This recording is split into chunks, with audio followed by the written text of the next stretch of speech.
Hi everyone and welcome to the studio today. Today I'm going to be looking at my very favorite foils and I'm going to work with stencils today. So I'm going to show you just a couple of variations on using stencils with polymer clay and foils. So let's just move that one out of the way. I've just got a sheet of black clay in front of me. And this is just run through a medium thin setting of the pasta machine. Depending what technique you're going to use with your stencils will determine the thickness of the clay you start with. So the first thing I'm going to do is actually grab a stencil and I'm going to position it onto my clay and I'm actually going to press well down into the surface. This is not a very thick stencil. You can get different looks depending on the thickness of the stencil, so keep a lookout for stencils that are a little bit thicker than normal, and then you can actually get some nice texture in your clay as well. All right, the next thing I'm going to do is actually position my foil on top, and I'm just going to press gently because what do we know about foils? We know that foils stick to raw clay, amongst other things. And I had on the surface of my clay a stencil which was masking some areas, but I also had areas of raw clay. So of course my foil is going to stick to it. Okay, so I've pressed it down nicely so that hopefully it's going to kind of get a bit stuck into those recesses. And I'm going to just burnish this way. And I'm burnishing this way and I'm applying pressure. So I really just want to create some heat on the surface of this, knowing that my foils are a heat transfer product. So and notice I have the color side up. If you can't see your color, you've got your foil the wrong way. Turn it over. How many times have I seen that happen? Lots and lots. All right, this should be well burnished enough. So remember, we also need to have that tail left and we need to rip like a band-aid. Now, I can see that I got the majority of it, but can you see in this corner over here, there was a bit that didn't transfer. So I'm just going to pop it back down and see if I can burnish over that section again. Give it a really good burnish.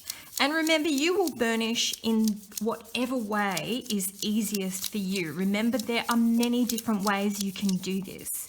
So you'll just burnish the way that you're happiest with. Okay, so we managed to get the majority of those done. All right, this is very important when you are lifting your stencil to lift very, very carefully. I can see that some of my foils are wanting to pop up, so let's go from this side. Remember, because we embedded this well into the surface of our clay. So we're just going to go nice and carefully. And look how beautiful is this one. I'm just doing this to rub the surface so that I get it nice and smooth. Oh, probably easiest to do it this way and show you.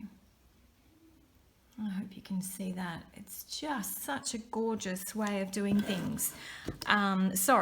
Creating a foiled sheet. So just also remember, you can use whatever color clay you want to. You can create a foiled stencil on top of a decorated piece of clay. You may have done some. Actually, no, you wouldn't have done chalk pastels first because that will create a resist on your clay, so your foil's not going to stick, so keep that in mind. Okay, the next thing I'm going to do very, very quickly, because this I have done in a previous video, in case you haven't seen it, I have a reverse stencil. Love these things, they are so handy. Okay, so position it onto your clay. I'm going to do it really, really quickly because I know I'm taking up your time. So, and again, this can be burnished onto coloured clay. You know, you can burnish it onto a sheet of clay that's already been decorated with something. But remember, it must have raw clay. So perhaps, you know, when I say decorated with something, maybe you've got to think carefully about that one. Maybe it's just a Skinner blend or canes. All right, so there's our reverse stencil. What's the other thing we can do? Yes, we can colour our white. Okay, pan pastels, simply colouring the white. Again, if this was a different colour, I'm shaving some chalks onto the surface here. Just because, you know, something a bit different. I could shave some chunks of chalk onto the surface if I wanted to and embed them. Again, as I say, just something a little bit different that you can play around with. So when you get this in a beautiful light, you just see glistening foils, which I'll try and show you now. Let's just get this up to show you. So there we have a beautiful coloured sheet of clay. This was also on medium thin setting through the pasta machine. All right, I'm going to bring this sheet of clay in and just put it on my work surface because I'm going to explain rather than show you how I did this one, because it's all stuff that you've seen before. This was a sheet of white clay run through on a thick setting of the pasta machine. I then popped on this gorgeous kind of animal print stencil, and then I created texture through the stencil. Okay, because I've got large areas of raw clay, I knew I could add more texture onto that. So that's kind of a fairly simple concept. So you can add your texture on. I embedded it well, removed this, and then I add foils to the surface while this was still in place because that was my resist. So added foils to the surface, and then I added pan pastel and chalk pastel to the surface. So just another little variation. So this one, because I have, I'm not sure if you can see it well in the video, but because I have a raised up area, this was a fairly thick stencil that was quite well embedded. I was able, I could now, if I wanted to, run this through the pasta machine to flatten it completely, and that would be another look again. So there are lots and lots of things you can do with stencils and foils.